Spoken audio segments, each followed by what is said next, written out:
It's harvest time in Wisconsin, so I'm used to working late nights, so all my colleagues seem interested in knowing how long I'm going to talk. Well, I could talk for a while because I've caught my second wind, but I want to start by saying this is my 7th term in this body, and some days are more interesting than others. And listening to the gentlewoman from the 12th speak, I don't remember the last time that I listened to a floor speech where I wasn't sure how the person was going to vote. And I listened to that entire speech and I'm still not sure. But I tell people in my district that I love my job of being a representative. The least favorite part of it is being on the floor, because a lot of days it's just theater. But today I feel like that's a little bit different. And so I wanted to start out by talking to you, Mr. Speaker, about how I got to where I'm currently at today.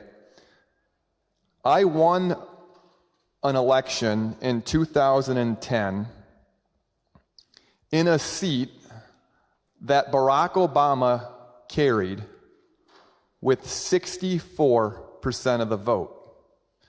And Mr. Speaker, I think it's very important to note that that district was drawn by the courts, wasn't drawn by Republicans. And so the reason why I think that that backstory is important is because when you carry a district when you win and represent a district that voted 64% for the other side, it changes how you govern. You actually have to call all your constituents back, the ones that are in your party and the ones that aren't. You have to be reasonable.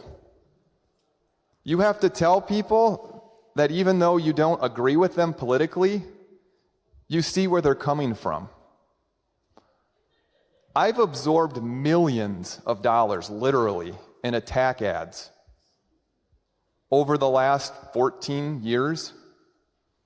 And like my colleague from the 50th, I'm very proud to report that if you go to my district, Mr. Speaker, a lot of my constituents will tell you, yeah, I'm a Democrat. Yeah, I vote for Travis Tranel. I don't always agree with him, but I respect him, and I know that he'll be honest with me.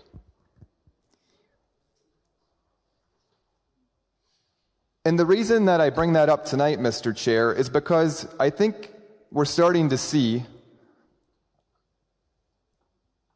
how the minority is going to vote tonight. And it disappoints me. But the real question that I think it should raise, and at this point, Mr. Speaker, I'm trying to think, one of my favorite things that I like to do in my district is talk to students. And when you're used to talking to students and you represent a very 50-50 seat, you're very conscientious that not everybody agrees with you politically. So you try very hard not to say things that other people could find offensive.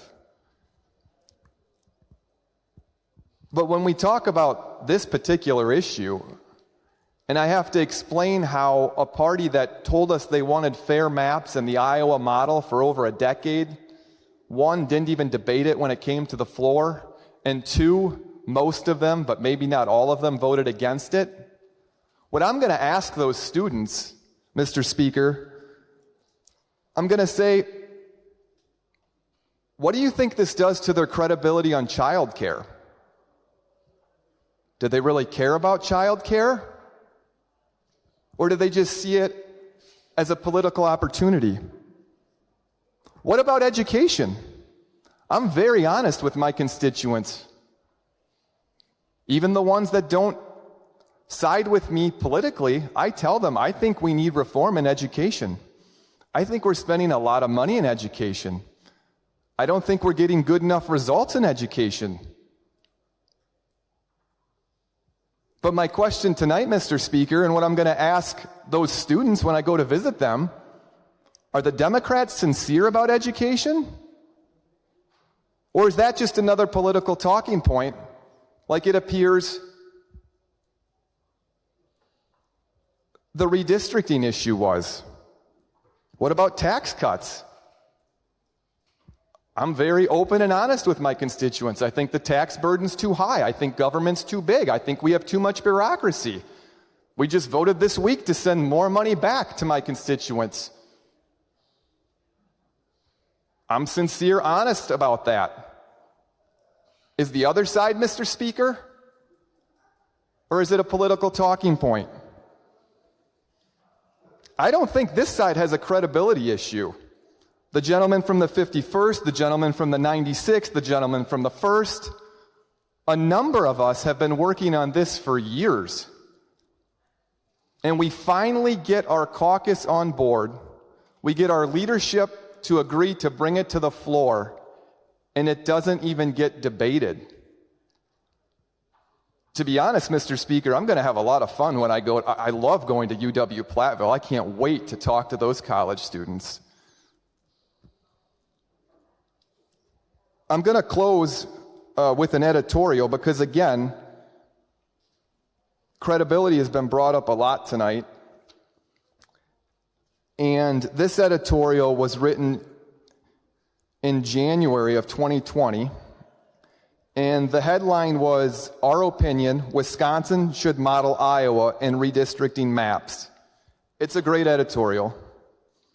But the only part that I want to read for you tonight, Mr. Speaker, with your permission, obviously, quote, "As expected, every Democratic lawmaker favors a bill to end gerrymandering in Wisconsin." End quote. I guess the public isn't getting what they expected. And again, that makes me wonder, can we trust them on child care? Can we trust them on education? Can we trust them on tax cuts, Mr. Speaker? Can we trust them on the environment? I started by saying this was a fun night because we don't necessarily know how everybody on the other side of the aisle is going to vote. We don't need a lot of votes, but we do need a few. And this is our chance. As I stated, this could be a historic night.